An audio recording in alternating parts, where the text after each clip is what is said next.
Audio Jungle.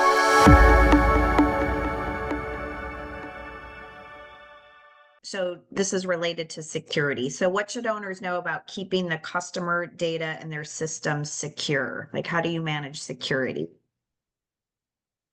Yeah, we manage security very fine. Like I'm very fanatical about it.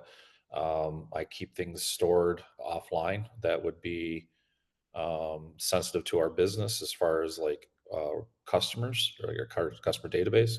But the other part is like use example of a point of sale system. You know that part of the technology. Um, Going for a company is reputable and it has a lot of background in data security is just very important. And so I always encourage like new owners or even seasoned owners that are looking to transition into technology, read that fine print and vet the top technology companies, and then see if they are compliant with the regulations and stuff with the data security, and then also have a backup for yourself just in case that ever did go sideways, because you never know, you may need to have that customer list to go to another system.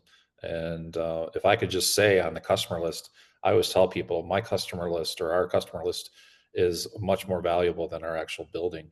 And so I always want to guard that as much as I can, because if something happened to the building or the laundromat, we can just go down the street and start another laundromat or anything of that sort. And that customer list will always follow us. So that's what I would say about it. How about you, Ross? Anything else you have to add about how you keep the data secure? No, not really, because all the credit card and stuff is handled on the third party. So